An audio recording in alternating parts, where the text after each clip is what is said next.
and I'm your personal astrophysicist, Neil deGrasse Tyson, and we're here in a Cosmic Queries edition. And I have a new co-host, never co-hosted before, Ray Ellen. Ray. Hello. Ray in the house. Great to see you, Neil. Yeah, but I know you because you're a warm-up guy. Yeah. A warm-up comedian for when we do live Star Talks. 4 seasons now. 4 seasons. 4 seasons, yeah. So now we put you in front of the camera rather than Great, behind fantastic. the camera. I'm ready. I'm ready for it. Can you handle it? I think I can. Can you handle it? It is such a fun, Star Talk is such a fun show. Oh, to thank work you. on. It's Yeah, that's not fantastic. me. I'm thanking you for There's a 50 trickle of down. us. There's a trickle down effect. It starts with you, and it ripples through the entire cast. Oh, excellent. Yeah. It's all labors of love for us. Sure. And I'm always delighted you make the crowd feel at home and comfortable. You only insult them intermittently. Very sporadically. when they have it, when they deserve it. When they deserve it. They deserved it when it sure. happens. Excellent. And are you active on social media? I am. At Ray Comedy on Instagram. And Ray Comedy? On Instagram, yeah. Instagram. Okay. Ray Romano's very upset that I got Ray Comedy. Okay. Yeah. How'd you get that? What? How? What? I'm like, you're fine without it. And then I have Twitter is at Ray Ellen. Ray Ellen. E-L-L-I-N. RAYELLIN. L-I-N. You got it. Okay, dude. Thank you. So this is Cosmic Queries. Love Cosmic Queries. And so you got the questions? I got the culled questions. from our social media Yes. footprint? Yes. And bring them on. I haven't seen the questions, but the topic solicited is the new space race. The new space race. Yeah, not old, boring space race where we only went to the moon. Exactly, The new space race where we're trying to get into freaking... That's right. The new and exciting updated space race. Updated space race. Although this first question it does pertain to the moon. It's from Ryan Espinoza on Facebook. All right. And Ryan wants to know, why do you think we haven't gone back to the moon in decades? And would there be any good sustainable reason other than preparing for Mars to have a permanent research station there, perhaps even to launch spacecraft? No. Okay, next one. No reason. What about the launching spacecraft? No, there could be reasons, but the economics is hard to justify. So you need a reason that overrode the economics, like war. Or if China says we're going to put military bases on the moon, we're going back to the moon. Right, because we use that as an argument to justify it. That's why we went to the moon in the first place. Right. Russia was getting our upper hand. Here's something nobody talks about. We're Americans, right? American. Apostrophe M-U-R-R-I-C-A. Americans. Our narrative of our history is that we are pioneers in space. Okay? But let's look at it. The Russians came up with the rocket equation. This is the equation that tells you how much fuel you need to put a payload into orbit. Why does that matter? Because you need fuel to carry the fuel that hasn't burned yet to put the payload in orbit. So for every pound you want to put into orbit, you need much, much more fuel than you'd otherwise think you'd need.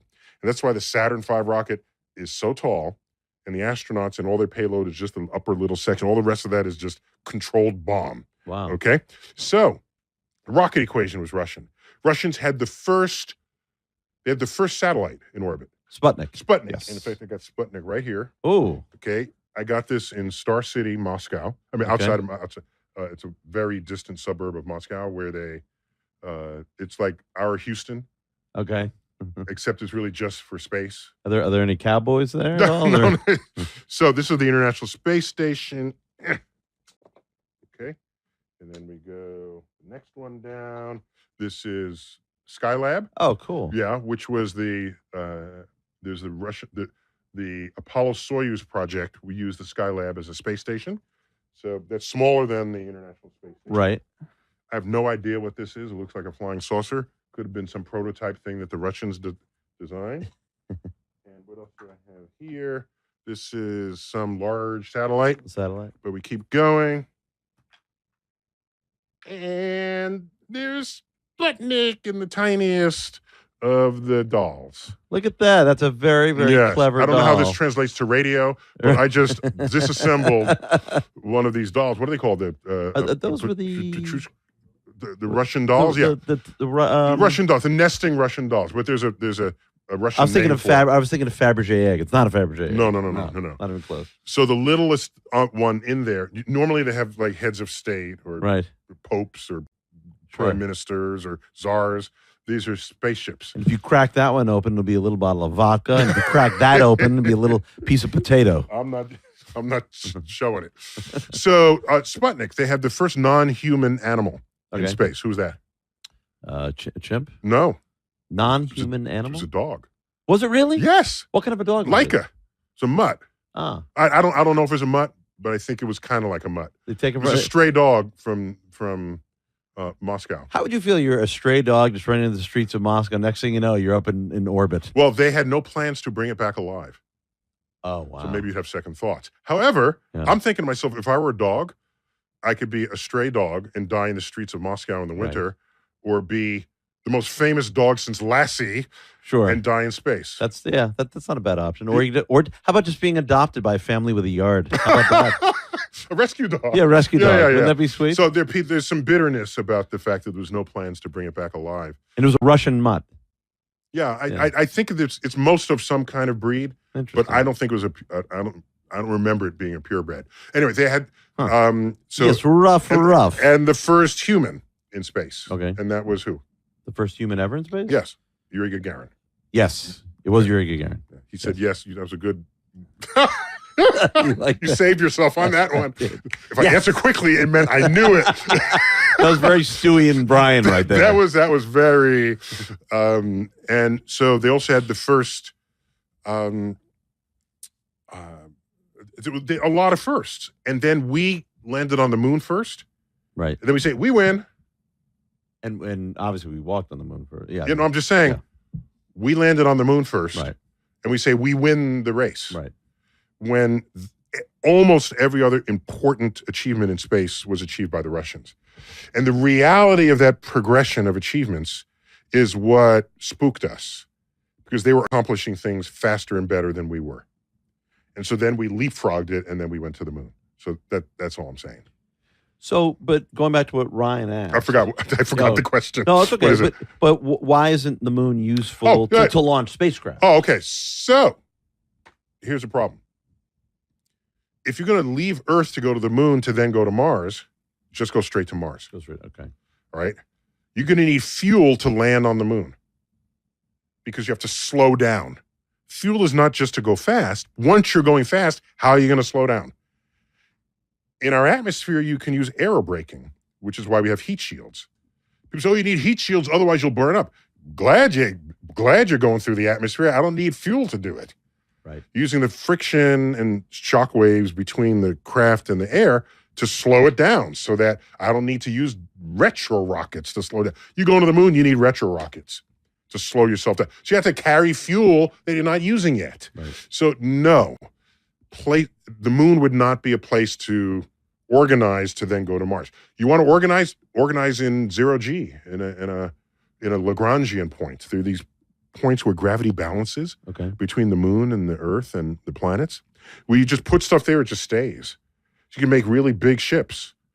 And then you leave from zero gravity. And now you're not trying to climb out of what we call a gravitational well, which is all the exhaust that's coming out of our rockets needs to do. That's interesting. Do you think that'll ever become a reality? Possibly, but unless there's a war driver, there's got to be an economic driver. Otherwise, I don't see it happening ever at all. Right. And I wrote a whole book on this. It was called, what's it called? This one right here? No, The it's not that Unspoken book. Alliance? No, it's not that book. So I wrote a whole book on this that I wanted to call Failure to Launch, The Dreams and Delusions of Space Enthusiasts. And the publisher said, no, we can't have the word failure in a title. That's just bad. But I love the title. They said, by the way, isn't there a movie with that title? Yes, except I'm using the title literally, Failure to Launch. That one was figurative about failing to leave home and get married. So why don't you just call it successes and unsuccesses in the world of launching? Unsuccesses. So that book's called Space Chronicles, I settled on the title Space Chronicles, Facing the Ultimate Frontier. Half of that book is on why we didn't continue to go to Mars. My takeaway from this is that you've written so many books you can't remember the names of the No, books. no. you've written. That is remarkable. I've just written I'm such a prolific writer. I don't know. Sorry. Yeah, That's amazing. I didn't know it came out that way. No, it that didn't. was not. That's awesome. That was not. That's pretty impressive, actually. Can I give you my one impressive book story? Yeah. My first time I ever met Carl Sagan. I was 17. Wow. I'm in his office, and I'm sitting across his desk, and he's like, "I'll give you a gift." He reaches behind, does not even look, grabs a book from the shelf, and it's his book, and he signs it to me. Wow. I said, that is badass. That's badass. You don't even, whatever you touch, it's going to be one of your books. books. His. Yeah. It's just a bookcase full of Sagan. And then it was like some years later, after my 6th book or something, I had them lined up behind me, and a kid comes in, and I just reach back, and I say, damn. I'm like, that's what I'm doing. Did you reach back and grab one of Sagan's books? No. How many books have you written? 15. 15. Yeah. That's incredible. But 4 or 5 of them are co-authored because you can't know everything for Sure. everything you write about.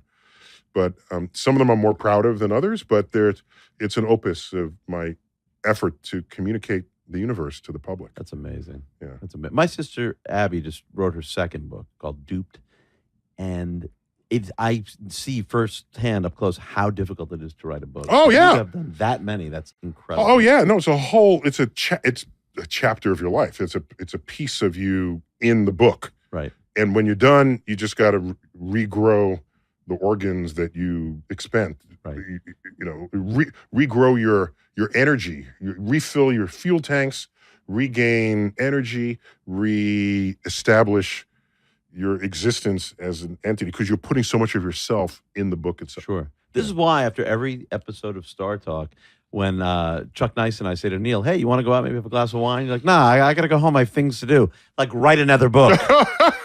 See you later, drunks. Yeah, the number, the amount of interstitial time most people spend doing nothing is writing. extraordinary. Yeah, so I'm writing. Yeah. That's exactly right. That's great. Great use of time. Yeah. You know who else spent some time writing? Matt Harefield. All right, so what do you have? On Next Facebook. question. Matt wants to know, Matt Harefield on Facebook, why are we framing this as a race? Is there an end goal that one country could achieve first? Ooh, this is a thoughtful question. very Oh, thoughtful, man. Took him 30 seconds to write. It's, race implies there's a big start point and an end point. Right. And the race to the moon that we won, but we didn't win the race to space itself. Russia won that race. So many people say Mars is the next obvious choice. You're not going to go to Venus. It's hotter than a pizza oven on Venus, Right. by the way. So Mars would be the next obvious target. But I have a contrarian view here. I don't want to call it contrarian. I have a unorthodox view here. I want to build the capacity to explore without reference to where you're going. So you have a warehouse of rockets. So what do you want to do in space, Ray? I'm going to play baseball. You want to play baseball. So play baseball on the moon. Love to. Okay, so, and you should know that the restaurants on the moon, they have no atmosphere. That's you saw that coming. I did. You saw it. But tell me, can you please tell me about the Italian suppositories on the moon? So you want to play baseball. So you might want to do that on the moon. So you go, what rockets do you need? How many people are you going to take with you? That's this vessel with this many rockets.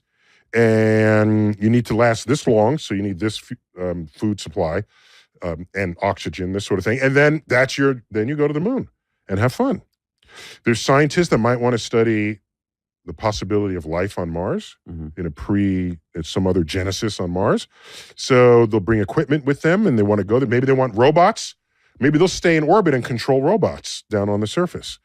So what I want is everybody's creativity to be empowered by our capacity to explore space. And that way, no one is saying where the destination is. So in that sense, it's actually not a race. It's let's all go play in our backyard. And that backyard is the solar system. Right. And well put.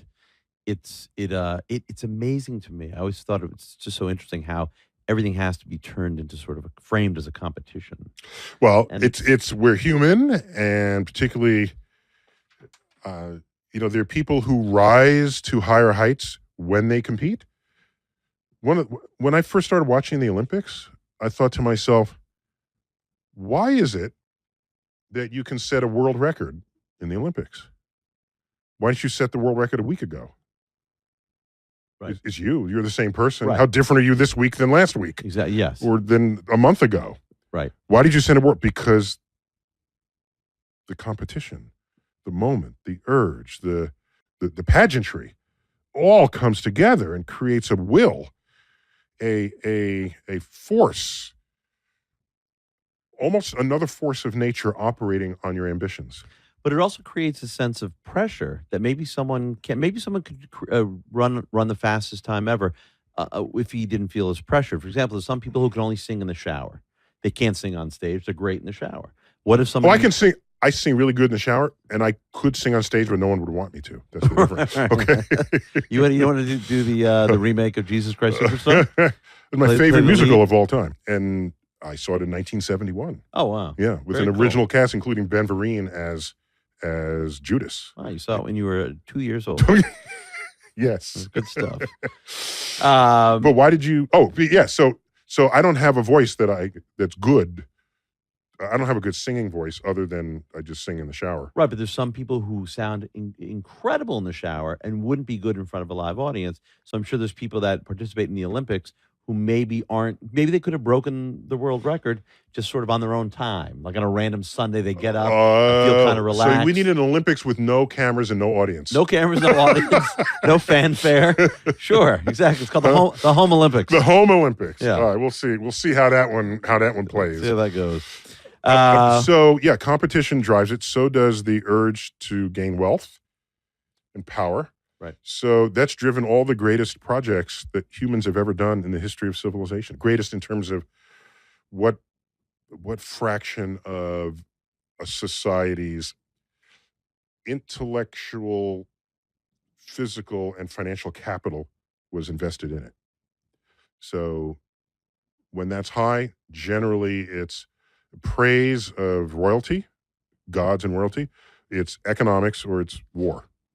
And today you don't have praise of royalty triggering expensive projects the way we once did. Right. In civilization. So that basically leaves war and money. More money. I wish that were not true. I'm just simply reporting what has driven and motivated people in the past. And so, yes, competition to be the first to get the economic return or to get the high ground, if there's a military motive to it. The Cheney effect. Yeah, definitely. All right, next question. Right, next up. All right, next question is from Pedro Semedio on Facebook. Pedro asks, are there any international ethics or rules for space exploration? Let's suppose, for example, that Chang'e 4 had a problem when landing. And this is the Chinese mission that landed on the backside of the moon. Yes. Yes, okay. Yes. The backside or dark side? The same thing. No. Two different things. In spite of the 1973 album by Pink Floyd, yes, The Dark Side of the Moon, there is no dark side of the moon. All sides of the moon receive light. Yeah, Day on the moon lasts a month. Oh, no kidding. Yeah. Oh, I can get a lot done. So there's a far side of the moon. That's why I said the backside. I got you. Okay. I got not the underside. But it's not a place where the sun don't shine. Okay. Okay. So in Chang'e 4, if it had a problem when landing and the potato seeds and silkworms were spread over lunar soil, were they to be punished somehow for contaminating lunar soil with terrestrial life? Yeah. So two different things. So there are three things here. In 1967, there's something called the International Space Treaty. It's a much longer title, but you want to shorten it. International Space Treaty. Okay. Signed by more than 100 countries. And it's a code of conduct for space. Very kumbaya. They saw that the Cold War was getting hotter and space was becoming a contested regime of international politics. And the UN said, we got to do something about this. So in it says, if you're in trouble, even if we're enemies on the ground, I got to help you. I will bring you food or help you. Right. You know, it's this Right. kind of, it's very Unifying. forward-looking and unifying. Yeah. It's beautiful. My cynical skepticism is, if you can actually pull that off in space, why didn't you pull that off down here on Earth? Right. Sure. Exactly. Right. Well, why space different? Right. You're humans and we're human. All right. Yeah. We kill each other from limited resources. We kill each other because your skin color is different, because you worship a different god, because you live on a different side of the line in the sand. Why do we think, if you can't accomplish it up there, let's do that here? Let that be evidence that you could do it in space. That's my cynical side of it. Sure. But so we have that. But you're right. I mean, you are right. I'm just saying. We don't allow greed on rocket ships. No, I know. In addition, NASA has a branch of itself called the Planetary Protection Office. And this protects contamination in destination places of Earth life. Okay. And it protects Earth life from what could be a contaminant brought back from space. And there are regulations about that and what level contamination and sterilization is allowed for different kinds of objects. So Europa, that one has the highest chance of there having life. So you want the most sterile objects going there to minimize the risk of contamination. The moon itself is kind of sterile. We're not worried about contaminating life that's there because it's got no atmosphere, the ultraviolet light, which is hostile to life, the molecules of light just breaks apart the molecules. Right. So there's asteroids hitting all the time. So we're not worried that if you go to the moon and sneeze, you're going to contaminate a future experiment that we're conducting. So there's a lot written on it, but no, nobody gets punished. You look bad on the international stage, but there's no punishment. It's no go back 3 spaces. You know? So you're saying so China will not be penalized for bringing 50 children on that mission so they could make sneakers on the moon? Too soon? How did seeds breaking open to the thing to bring? That'd be very costly. That'd be very costly. And child labor historically had been through. There's no child labor laws on the moon. On the moon, Neil. Yeah. So that's another question. Yeah. What is a crime in a place that's not within a municipality? Correct. Right. Yeah. Right. And don't get me started. Like if an alien more intelligent than you lands and you kill it, is that murder? Right. There's the whole thing. Right. There's a whole legal frontier here. Well, you could argue. I mean, he reached for his. He. It's a male. Or she, it's a male. Yes. Yeah. I don't know why I made it male. You're right. You totally made it a male. That's terrible. Mm-hmm. The alien reached for its. Reach for something. Phaser. I like that. I have the alien from 1960s television. That's a 1964 alien. Yeah. So there's a whole frontier there, and it's a great question. But no, there's no penalties other than maybe we won't invite you on our next mission. That's probably penalty enough. That's a big penalty. We're back. Cosmic Queries. This is the next Space Race edition, and I have a newbie as my co-host, Ray Ellen. Ray. Hey! He's just a newbie as my co-host, but he's been in the comedy scene forever. And in fact, you have your own comedy, like Ray's Comedy Club. I have it on the island of Aruba. That's crazy, Aruba dude. Ray's Comedy When are you Club. flying us all down? You are the whole Star Talk. That'd be crew. fun. I'm heading down tomorrow, and I expect everybody to be joining me March 1st in Aruba. In Aruba, very cool. We got to. We'll maybe we'll go on a cruise, and that's a port of call. You could start. Sure, that'd be great. Yeah, that would work. Okay, I'd love it. All right, I'd love it. I'm bringing you up on stage if you come down. So bring me some questions here. Okay. This is Cosmic Queries. Cosmic Queries is from Woody from Adelaide, Australia. What is the goal line for scoring in the new space race? Last time it was boots on the moon. A badass station on Mars would be cool. Yeah. So that's a great question. I can't speak for everyone, but I can definitely list certain things that have not been accomplished yet. Okay. So if you go to the moon and set up a colony, whether it's a permanent colony or a place that you visit, seasonally. You want to be able to use local resources to make stuff. And in NASA abbreviation lingo, it's ISRU, in situ resource utilization. So it's better discussed with regard to Mars. You go to Mars, are you bringing all the water with you that you'll ever need? No, that's kind of stupid. If you're driving to Los Angeles, you don't bring all the water you need. You're gonna stop places and pick up some water. Sure. And you'll refuel your tank. You're not going to go with one fuel tank. Yeah, it's got to be bigger because we got to make it to Los Angeles. No, they're filling stations along the way. Sure. So one goal is that space itself becomes a self-supporting commodity, if you will. So you don't need a huge rocket. You need a half-size rocket and refuel halfway there. You don't need all the water you're ever going to drink. Get to Mars, sift the water out from beneath the soil, beneath the surface, and melt that, and now you have water. Oh, by the way, water also serves as rocket fuel.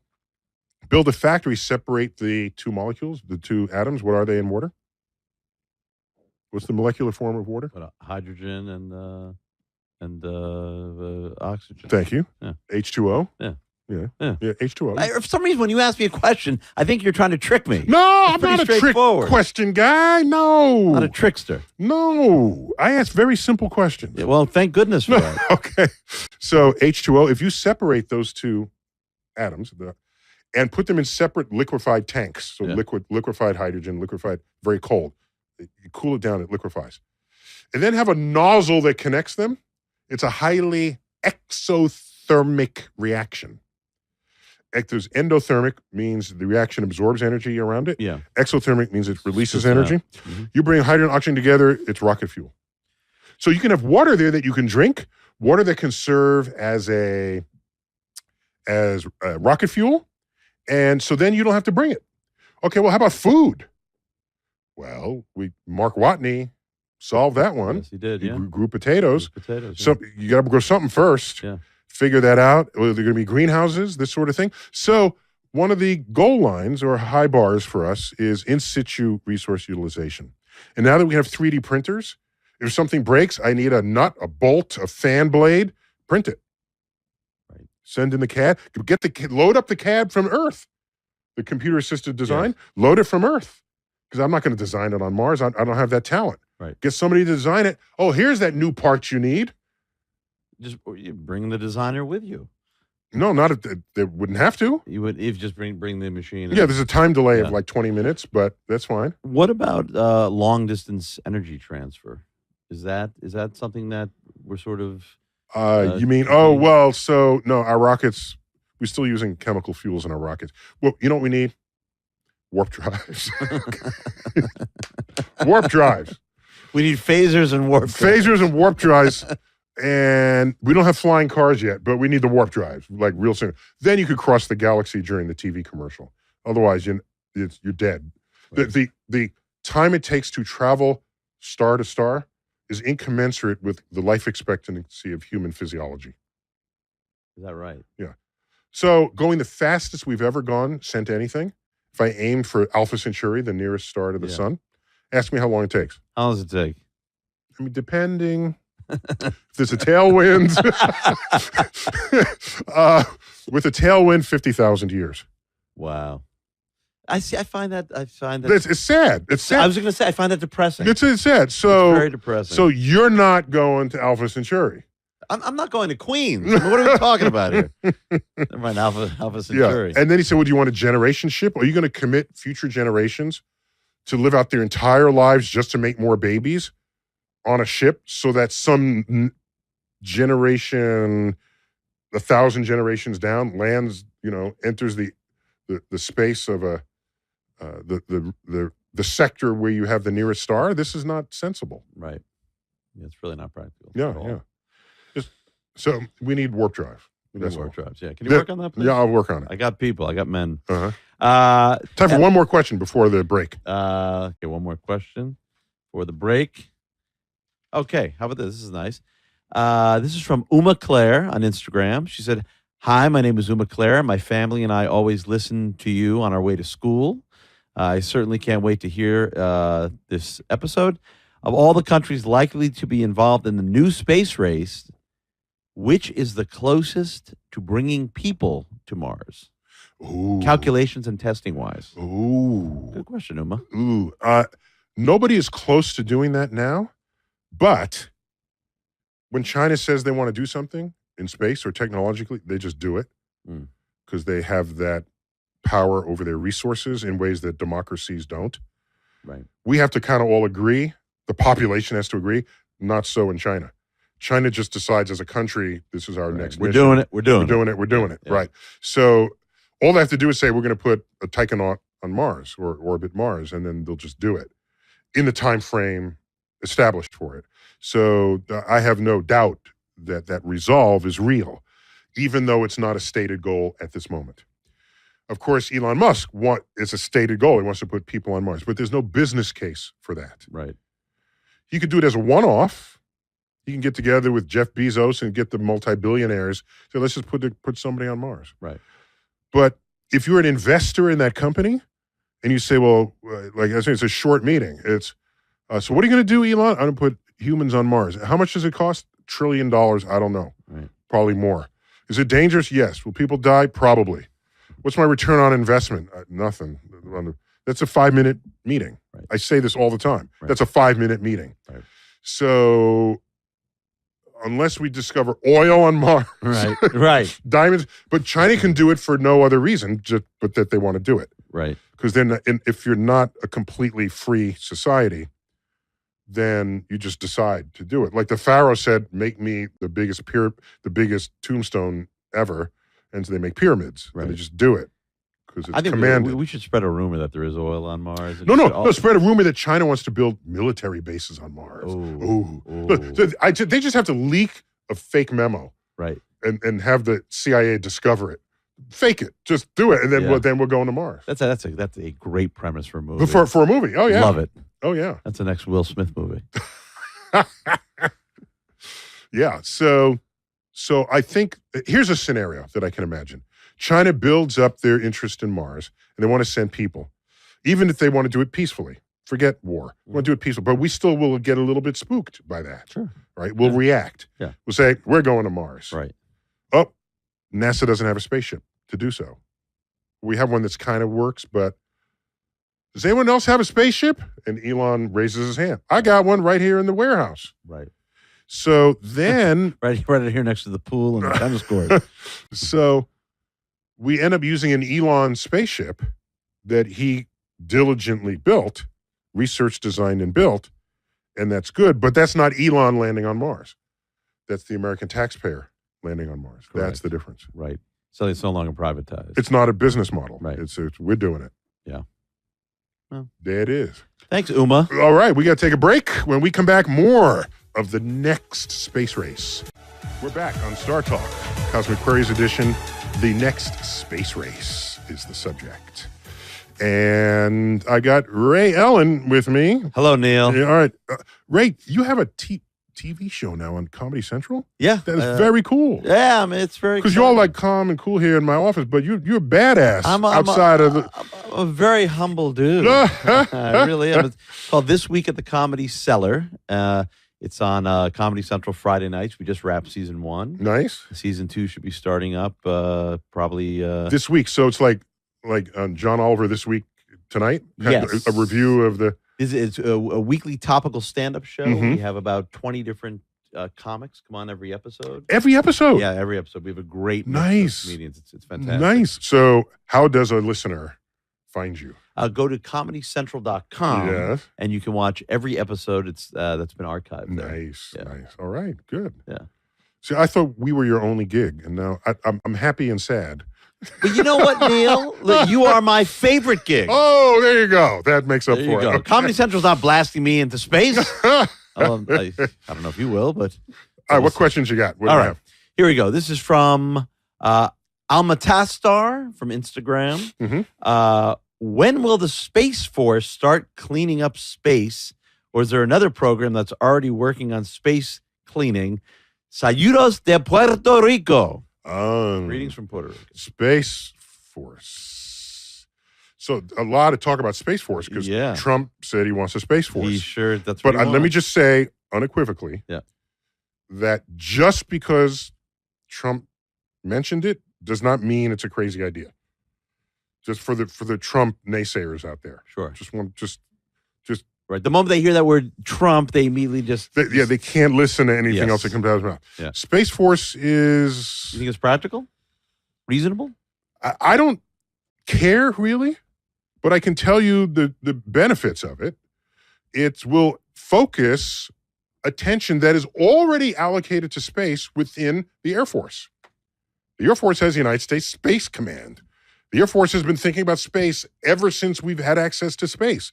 You know who else is thinking about space? The CIA and other reconnaissance agencies, because space is the high ground. So when you think of Space Force and you want to think of space war, the urge is Star Wars with lasers and weapons and phasers. Phasers. You need the photon torpedoes. But it turns out it's very impractical to attack Earth targets from space. Right. Because you're moving 18,000 miles an hour in orbit. Mm-hmm. And that's just really fast.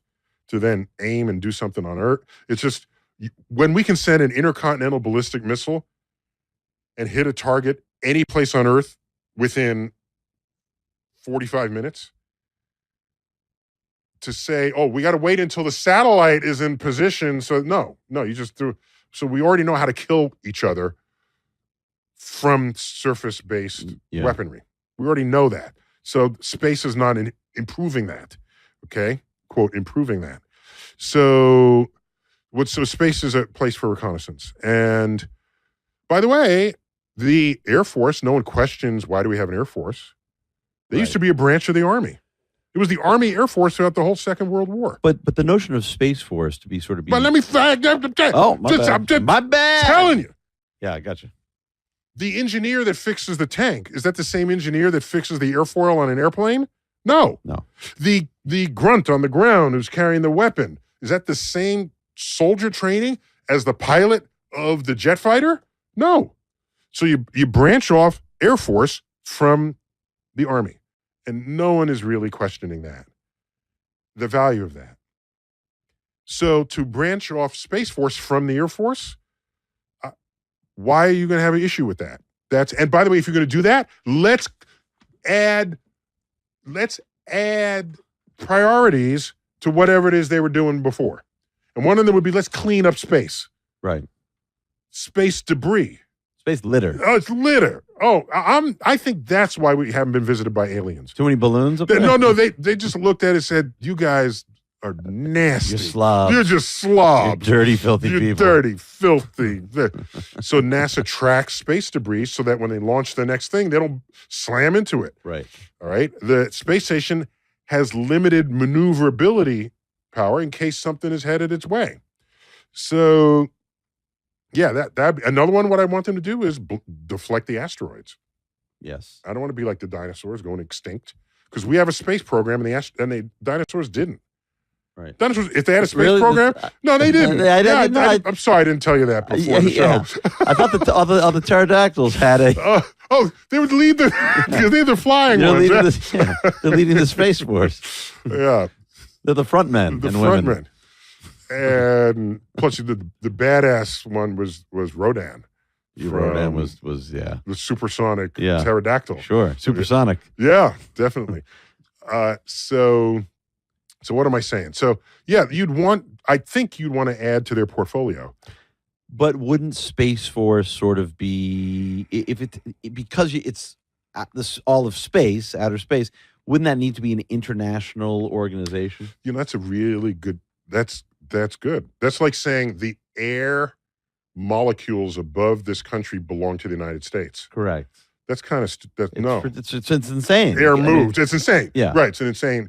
You can say I don't want you over this country, but to declare ownership of air when air travels around the world. Yeah, it's that kind of thing. Yeah. I own space. No, you don't. No. You can't own space. I like to dispute air rights on top of my apartment building. Never mind. Never mind out in the atmosphere all over the world. So yeah, ownership is a thing. So I think any discussion about ownership is about who owns the moon, who owns an asteroid. You go to an asteroid to mine its natural resources. Do you own it, or who owns it? Finders keepers, man. No, but it's a great point. Yeah. I mean, that's like saying, do we own the moon? We put a flag on the moon. The moon's us. It's U.S. light. Yeah, we didn't put the UN flag on the moon. We put the American Right, we put flag. the U.S. flag, so it's U.S. light. It's the United States. It's our you know what I'm saying? It's our island, so to speak. Now, by the way, you cannot see the flag that Neil Armstrong and Buzz Aldrin planted on the moon. You cannot see that with the Hubble telescope can't capture It's that. too small to resolve with ground-based telescopes or the size of telescopes that are in orbit. But you can see the flag from satellites that orbit the moon. So we have image. You can see the rover tracks. It's kind of cool. Oh, that's cool. Yeah. That's awesome. You know what they got wrong in, what movie was that? Was it? Interstellar? No. Transformers. I think it was one of the Transformers movies. They show one of their craft passing by the moon, and you see the landing spot for the Apollo astronauts, but it still has the LEM on it. Oh, is that right? Yeah, because that departed from it. You just have the spidery legs at the bottom. Yeah, so they left the whole thing because you wouldn't recognize it as anything if it's just a platform. Did you ever tweet that at some point? No, it was a little obscure. Well, you have too many Game of Thrones tweets to get to, so you know.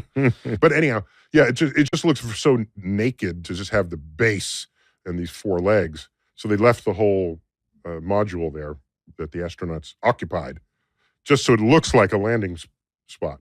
Is it understood that if China were to land right where we had landed, the U.S. had landed, that they're not supposed to tamper with any of the flag, When has the tracks. history of human conduct fulfilled anything that was supposed to be anything? Yeah. Yeah, if they went up and like broke the flag. Yeah. Technical foul. 15-yard penalty. So, yeah, I mean, that would be, I don't want to say that was an act of war. I would say it would be a profound act of disrespect. Yeah. And there would probably be repercussions. That was certainly with this administration. Yeah, severe it was repercussions. disrespect. Yeah. Especially since. It'd be a moon tariff. Especially since, even though we planted an American flag, Neil Armstrong laid a plaque that said, "We come in peace for all mankind." Didn't say we come for America, right? For Americans, right? And I don't know any act of exploration where, upon planting a flag, the next words uttered were, "We come in peace for everyone, all of humanity." Right. The history of that exercise, especially Europeans leaving Europe, is, I put a flag here now, we own it. Right. And we have warships to back up that statement. Right. No matter who you find living there. So it was a fundamentally different act. And so we'll see what the future of this is. I don't know. Yeah. Got time for a couple more. Give me a couple more. All right. Alexis Wojel, Instagram. Alexis from Hong Kong here. Mm-hmm. When do you think we'll start sending world leaders into space? And if we could do that now, who would you send? Oh, did I do this on another episode? I can't do it too often, but I'm going to do it again now. Okay, you ready for this? Right, you're not ready. Are you ready? I'm ready. I am I so feel ready for this. I don't. Hold on a second. You feel that? I'm ready. You're feeling it. Okay, Yes. You ready? Which world leaders should we send into space? Okay, so first we should send all the flat earthers into space. Okay. Okay, I think they wanted that anyway. So Kyrie Irving, not a world leader, but he can go. Yeah, no, just so they can orbit the Earth and see that Earth is a sphere. Okay. And then you bring him back and say, "You happy now?" Oh, for education. Yeah, educate. I'm an educator, dude. Yeah, that's true. I'm not trying Fair to get enough. rid of them. I'm Oh, trying I to thought help you were them trying out. to get rid of them. No. What are the dumb ideas No. you have? Get out of here. You demonstrate Yeah. the roundness of Earth. Okay. Next, you send all world leaders. Okay. It'll be like a people mover van. Okay. No, have to be bigger than that. How many hundreds of world leaders. Hundreds, Okay. There's yeah. hundreds. Okay. You ready? Thousands if you count the islands. This is a yeah. quote. Exactly. Yeah. But if leaders of established nations, it's 100 and something. How many countries are there? Is it 174? 100. Yeah, it's between 1 and 200 Yeah, countries. yeah. We got our crack team researching this now. How much? 195. Yeah, 195. Oh. So 200 countries. So 200 world leaders. Okay. Okay. Here we go. Do they get a +1? Okay. 400 world leaders. I'm going to read a quote from Edgar Mitchell. Okay. Apollo 3. Apollo 14. 14. That's right. Apollo 1 through 6 were scrapped after we lost the 3 Apollo 1 astronauts. Oh, okay. So the next Apollo was Apollo 7. That's my question again. Okay, so here we go. Edgar Mitchell, Edgar Mitchell, Apollo, is he 13 or 14? 14. 14. You develop an instant global consciousness, a people orientation, an intense dissatisfaction with the state of the world, and a compulsion to do something about it. From out there on the moon, international politics looks so petty. You want to grab a politician by the scruff of the neck and drag him 250,000 miles out and say, "Look at that, you son of a bitch." That's great. Ooh, Oh, that's juicy. juicy. Just give a cosmic perspective reality check to every politician and then bring them back down to earth. I think they'll be changed. Yeah. That's what the universe can do to you. When you see Earth as only nature can present it to you, with oceans and land and clouds, no color-coded national boundaries, none of the usual trappings of who owns what part of what section of the world. It's just a planet, our life-giving planet. You can't make peace on that planet with fellow human beings. You don't deserve the power that science has given you to serve as a shepherd of our future survival on this planet. You don't deserve it. You should just go somewhere else. Put people in power who understand what Earth is, what it means to us and all of the other life on Earth, and what steps they need to take to cherish this place that we have borrowed from our descendants. I think that would be a great unifying experience, I think, if you could do that. If you could send those 200 people up together. Yeah. I really think it would. After you send up the flat earthers. Yeah. I actually would like to become a flat earther just so I can get that trip. To get the first trip. That's a nice trip. It's far better than getting, a freebie to Cape Cod. So Ray, we got to wrap. We got to call it quits here. Well, before we go, I just want everyone to know I came across Neil's book, Accessory to War. Well, you're in my office, so the book is there. That's how I came across it. I was snooping around his office, and in between all the bobbleheads of him and all the Campbell soup, the Star Wars Campbell soups that he has up there on the shelves. Well, this one is primordial soup. Oh, get your soup straight here. Okay? Well, what's it? Primordial soup. That's what it is. Okay. On that shelf over there, you have those are Star Wars Campbell soups. Star Wars Campbell soups. Yeah. Okay. But this is Accessory to War. It's the unspoken alliance between astrophysics and the military.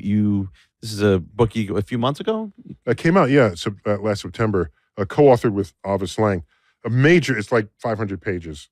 So my book before that was Astrophysics for People in a Hurry. Yes. This is Astrophysics for People not in a hurry. Yes. Just to make that clear. Yeah. The other book I read on a subway ride. This one's going to take me a subway ride with 4 stops.